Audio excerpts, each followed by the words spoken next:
Welcome back. This is You've Heard It Said. I'm Brie Rosalie, and this is episode 2 of my Christmas series. Part 1 was all about how Christmas started, and part 2 is about how Christmas almost stopped. So let's get into it. Christmas was canceled before it was canceled, how Charles Dickens helped resurrect a holiday that was outlawed, abandoned, and socially explosive. If you've ever heard someone dramatically proclaim that Christmas is under attack, well, they're not totally wrong, but here's the thing.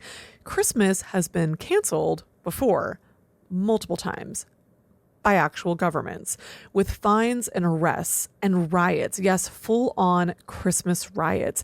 And one of the greatest ironies of Christian history is that the first people who canceled Christmas weren't atheists or secularists. They were Christians.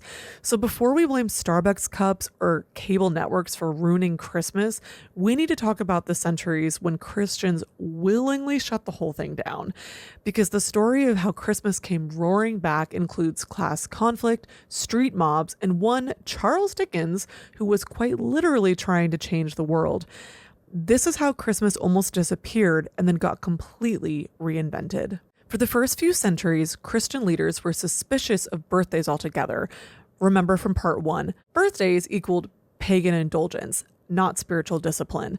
Jesus' birth was marked down as a feast day, but it was a much more somber, reflective, and frankly little-known date on the church calendar from the end of the Roman Empire up through the Middle Ages. Christmas took a backseat to far more prominent and theologically central feasts like Easter and Epiphany. Now, keep in mind what a stark contrast early Christmas was to the winter solstice celebrations happening throughout early Europe in regions that hadn't yet adopted Christianity. Backing up even further than that, celebrations of the return of light amidst the longest night of the year can be found in numerous cultures. In Rome, you may remember, the wanton and wild Saturnalia led up to the more formal and aforementioned Dies Natalis Solis Invicti on December 25th. In the northern regions of Europe, the Norse were celebrating Yule, don't worry, we'll get back to them, and the Germans were hiding inside their homes from Odin. It's a different vibe over there. Winter solstice was when pagans honored their gods of choice, usually the ones associated with the sun, with sacrifices and or feasting. Footnote: for much of antiquity and into the Middle Ages, this was the only time common people ate fresh meat, especially in colder climates. This was the ideal time to slaughter cattle so you didn't need to feed them through the winter months. And this was also the time when all that beer and wine you've been fermenting would be ready. The ideal scenario for some serious feasting. End footnote. But by the time we reached the 16th and 17th centuries, Christmas had started to take a turn, and it was staunchly opposed by the English Puritans in their wave of religious reform. Christmas, in their eyes, was dangerous. Christmas celebrations in medieval Europe had grown rowdy. Think drunkenness, revelry, street misrule, and general chaos. It appeared to many reformers that Christians had been completely swept up into the pagan-esque midwinter celebrations, with very little that felt holy about that day. Footnote: the Puritans considered Christmas to be unbiblical as it was not in the Bible, and it's therefore inappropriate to celebrate it, not to mention all the other reasons we listed above. End footnote. So when the Puritans seized influence in England under Oliver Cromwell in the mid-1600s, they took one look at the debauchery and declared Christmas canceled. They abolished it outright and even removed it from the calendar. They banned seasonal festivities, and they even closed churches that attempted to hold Christmas services. Now, this ended up being short-lived. When Cromwell died and the monarchy was restored, King Charles II brought back Christmas as a public holiday in England in 1660.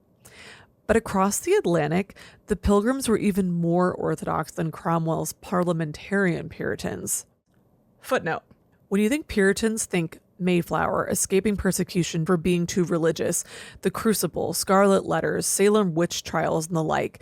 These Puritans were committed to their reformist ideals. End footnote. As a result, Christmas was not celebrated at all in New England. Even after Charles II restored the holiday in England, the American colonies still resisted. Some places refused to adopt the celebration, and others openly opposed it. Most famously, from 1659 to 1681, Boston made celebrating Christmas illegal. with a 5-shilling fine. Even caroling was considered suspect. After the American Revolution, anything associated with the British culture fell out of fashion, which was understandable. But that included, you guessed it, Christmas. So Americans completely ignored it. Meanwhile, in Europe, the holiday limped along, but in wildly inconsistent forms. Some communities embraced quiet church services, while others still hosted rowdy street festivals. Most of the time, however, Christmas was tied to social unrest. By the early 1800s, class tensions were high and wages were low, and the Christmas season often meant raucous street gangs, wealthy homes being robbed, looting, violent disturbances, and general mayhem. In fact, the New York City Council created its first police force in 1828 in response to a particularly chaotic Christmas riot. Christmas was not warm or cozy or peaceful. It was a problem, which is why the cultural elite began searching for a way to domesticate Christmas, to turn it from a season of public disorder into a season of private virtue. Enter our main character of Christmas this week, Charles Dickens. In 1843, Dickens published A Christmas Carol, and nothing has been the same ever since. Dickens wasn't trying to write a sweet holiday tale, though. He was trying to change society. He saw the suffering of the poor in Victorian London, the callousness of the wealthy, and the breakdown of compassion across class lines, and he decided to preach through a story. His novella was a moral sledgehammer wrapped in Christmas cheer. Through Ebenezer Scrooge, Dickens reframed Christmas as a season of generosity, empathy, warmth, family reconciliation, social responsibility, and spiritual awakening. The book was an instant phenomenon. Footnote. Not to undercut Charles Dickens' achievement here, but while he is often credited with reinventing Christmas, he wasn't alone. Writers like Washington Irving, Sir Walter Scott, Robert Southey, and Thomas Hervey had already begun a literary revival of Old English Christmas traditions in the early 1800s. But it was A Christmas Carol in 1843 that turned that nostalgic undercurrent into a cultural movement. Just to give the other boys their Christmas flowers. End footnote. Within a few years, Christmas had transformed from a chaotic public spectacle into a quiet, family-centered celebration of goodwill. The Victorians embraced it, and Americans ended up absorbing it. And the modern emotional palette of Christmas, the nostalgia, the hearth, togetherness, forgiveness, all comes straight from Dickens' pen. So, did Dickens invent modern Christmas? Not entirely, but he did something equally powerful. He gave Christmas a meaning people wanted to live into, a story that softened hearts, a vision that reshaped culture. And he did it by grounding the season not in revelry, but in virtue. He turned a problem holiday into a moral holiday. And here's the theological thread tying this back to the real reason for this storied season. Dickens wasn't a pastor or a bishop or a theologian. He was a storyteller, and yet God used him. A secular novelist writing from social outrage ends up helping restore the wonder, compassion, and moral imagination to a holiday that had lost its way.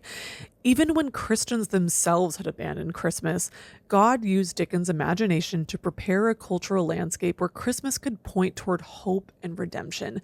God is not limited by the cultural ups and downs surrounding a date on the calendar, whether or not it was in or out of fashion to celebrate. He found a way to recapture our attention and turn it back to his son.